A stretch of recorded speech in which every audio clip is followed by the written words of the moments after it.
Hello students, welcome to my class.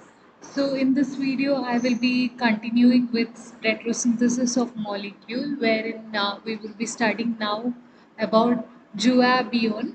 How do we synthesize guaibion?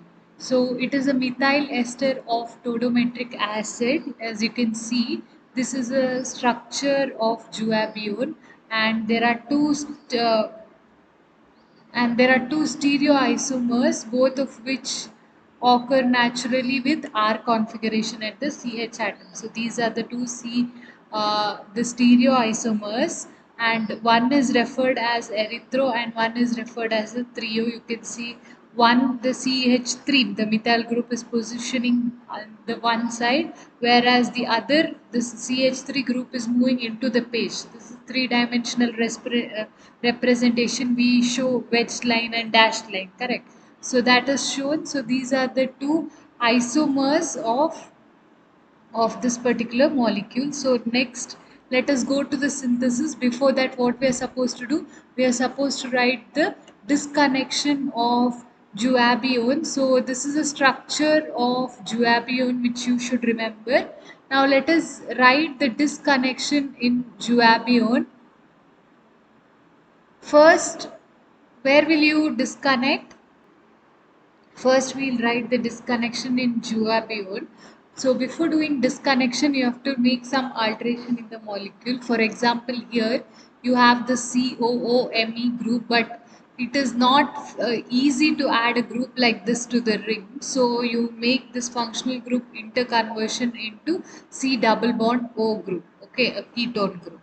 After that, you're converting that C double bond O group to OMe, that is O methyl, OCH3.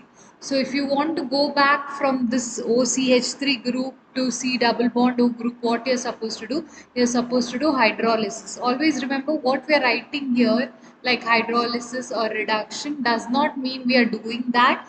It means that we are doing it in the backward direction. So if you want to go from this to this, that means that you are supposed to perform hydrolysis. That time you will get this particular molecule. Next, what they're telling is that Birch reduction, you are getting this particular molecule. That is, you can see that extra double bonds are added here. So here there were, sorry, uh,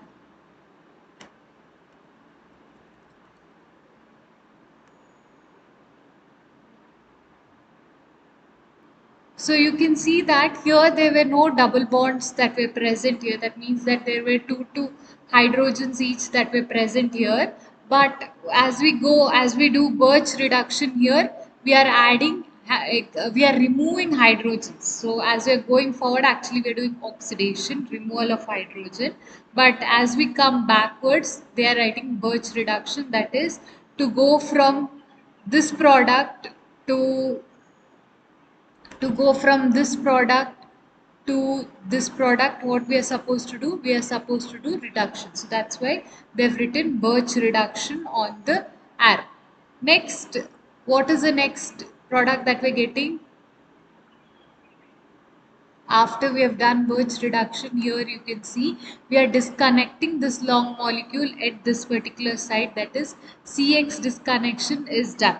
Okay, so 1 comma 1 CX disconnection it is. We are disconnecting it over here, so you'll get this part, that is CH3 CH2 minus, and one another carbon will get the plus charge. Actually it is CC disconnection because we are disconnecting carbon carbon bond. So please make a correction here. It is 1 comma 1 CC disconnection. So we are disconnecting carbon carbon bond. One carbon will end up with minus, one carbon will end up with plus. Now if you want a molecule with minus charge, then what you have to add? You can either add hydrogen, or here we have added MgBr. Okay, same way here, this whole part is having a plus charge. So it is, whenever there is a plus charge, it is best to add a halogen there. So we are adding a halogen like chlorine. Cl is added. Okay, so this molecule need not be simplified further because it's in the most simplest form, but this particular molecule has to be disconnected and further simplified to get the simplest synthetic equivalent. So let us take that molecule once again, where you're disconnecting this particular bond here, 1 comma 2 cc bond is, that is being disconnected. So what you get, you end up with CH2 minus and this C plus. Okay, so if you want this particular synton, what is the synthetic equivalent that we're using here? If we want this particular synton, we want CH with a plus charge, so you have to use some group that will go as minus. So you can add a halogen, or here what we have done is we have taken a OH group. Okay, if you want, you can put a halogen also. So we have put one OH group. Now, what you're supposed to do is that you have to convert this group here. That's why we are doing functional group interconversion. We are converting this group into C double bond O. That is, there is elimination of hydrogen. This hydrogen and this hydrogen leave, and this bond that was there between carbon and hydrogen shifts between carbon and oxygen as a double bond O. So you have CH3 is there as such, methyl C double bond O.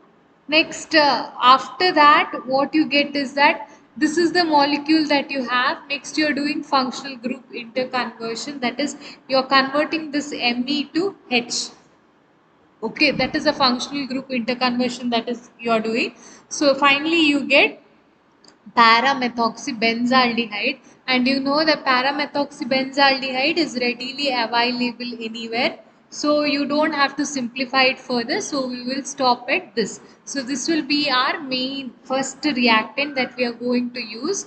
Now can you write the synthesis, just the reverse? You will take para-methoxybenzaldehyde. See, I've taken para-methoxybenzaldehyde, and you're supposed to get it reacted with the synthetic equivalent that you got previously. So we are taking the synthetic equivalent that we got at the previous step and making it react with the final molecule, that is para-methoxybenzaldehyde that we got. So what happens here is that this entire part gets added over here. Base is there to abstract one proton from here. So one H goes out from here and comes and attaches onto this oxygen. Okay, so it will become OH, and just add this entire part C double bond or CH2 now, because one H is gone and attached to this oxygen as OH. Rest the whole part you will write. Next, there is elimination of water, that take one OH goes out from here and one H goes out from the CH2. So there is a double bond formation between this and this carbon. One OH and one H is gone out from here. So you can see that there is elimination of water and there is a double bond formation in this molecule. Next step, we are making it react with Grignard's reagent. So on addition of Grignard's reagent here, you can see that this double bond here, in order to remove that double bond and substitute methyl group over here at CH, we are using Grignard reagent, and it undergoes 1,4 addition. So methyl group gets substituted over here. Next, what we're doing is, in the presence of lithium and ammonia, we're doing a Birch reduction, which will reduce this benzene ring. So you can see that the rest of the part remains as such, only the benzene ring, there is a reduction taking place, which then we are making it undergo hydrolysis to convert this OMe group to OH. After that, it undergoes tautomerism, and in tautomerism, we get we will get the tautomeric product, that is this OH part is further replaced by double bond O. And now after the tautomerism step, we are doing reduction, that is we want to remove this double bond that is there over here. In order to remove that double bond, we are doing reduction with hydrogen and palladium catalyst, so that double bond becomes unsaturated, and now you have this entire molecule. After that, we are making it react with hydrogen cyanide. On reaction with hydrogen cyanide, there will be changes taking place at this particular position, that is there is addition of cyanide group Cn and OH. So in the after that, the next step, there is, once it's been reacted with hydrogen cyanide, we are making it react with PoCl2, which will lead to elimination of water, that is From here the OH group will be removed, from here the H group will be removed. So there is a double bond formation here. Since this H has gone, there is a double bond formation over here, as you can see, and only the CN group will be left. So hence water gets eliminated on reacting with PoCl2. Then once again we are doing hydrolysis here, so that this CN group is getting converted into COOH group. There is addition of water, so hydrolysis step is done, and finally we are making it react with CH2N2, which will convert the COOH into COOMe group. So this is the synthesis of the molecule guanidine. Next we are studying about the synthesis of uh, longifolin. Longifolin is the next synthesis that we'll be studying. So the next molecule, longifolin, it is a naturally occurring oily liquid hydrocarbon. It is found in the pine resin, and it is isolated from these pine species, and these are compact tricyclic structure, and they lack functional group, and they show positive optical rotation. So let's first do the disconnection of longifolin. This is the structure of longifolin, which can also be written in this way, that is by writing the hydrogen over here. So first step is disconnection of longifolin. So before the disconnection of this longifolin molecule, it undergoes functional group interconversion twice. One is to convert this particular group to C double bond O. It was C double bond C that is converted into C double bond O. Once again, FGI is done in order to remove one CH3 group and interconvert the CH3 group into C double bond O. After that, what they're doing is they are doing intermolecular Michael addition disconnection. So here they're disconnecting this molecule at this particular site. You can see here this bond is being disconnected, and it is shifted between this carbon and this carbon as a double bond. So you can see that double bond formation takes place. So this compact structure can also be written like this. That's the same structure that is written in open form, and then it undergoes ring expansion, that is it becomes six membered ring. So this is about longifilin. There's only one disconnection actually that we're doing here. And how to write the synthesis of the molecule longifilin is, you take the simple reactant, that is a benzene ring, a ketonic compound, then you're making it react with a base in the presence of this molecule, so you get a double ring structure. Now there are two ketonic parts here, so you want to protect one of the ketone group here. So you, if I want to protect this functional group, you are making it react with the protecting group, so that part is now being protected. Next, whatever reaction you want to carry out, you can do it to this particular group. So osmium tetroxide you're using in order to convert this group into OH. So that is being achieved over here. And next, when it is made to react with pyridine next in the presence of CH2Cl2 at a very low temperature, you get this OH part, one of the OH part will get converted into TS. After that, you are making it deprotecting this particular protected group. So you are using a deprotecting agent, and then you will get your ketonic group back.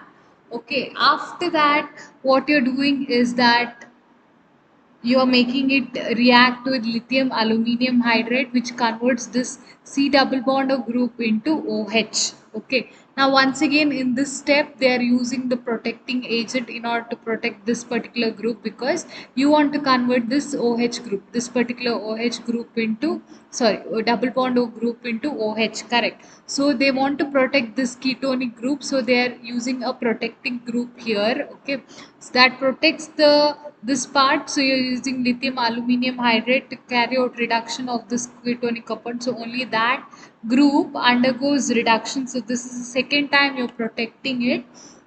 Next, what you will do, you're making this particular product deprotect, and then you're making it react with SOCl2 CrO3, so you will get two molecules of CH3, which is nothing but your longifolin molecule.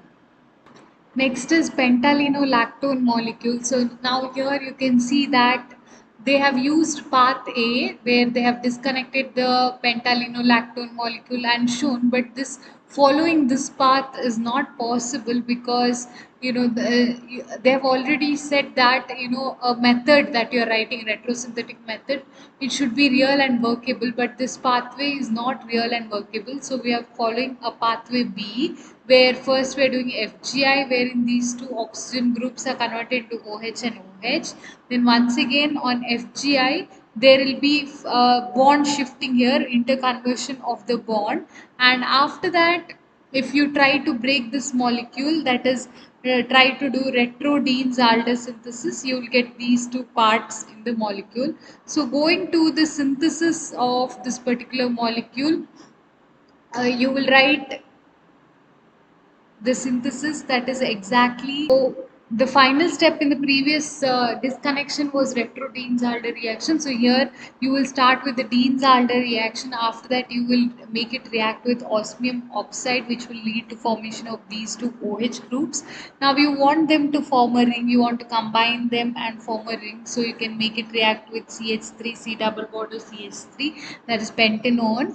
And after that this molecule is made to undergo hydrolysis that will lead to conversion of this COOET groups to COOH groups. See here, they are converted to COOH groups. After that, what you're doing is that you want to convert it into double bond O on either sides. So you're using ethoxyacetylene. So finally, you will get your desired molecule. So with this, we have completed the synthesis of this molecule, and also some other molecules that will be discussed in further videos. Till then, take care and bye.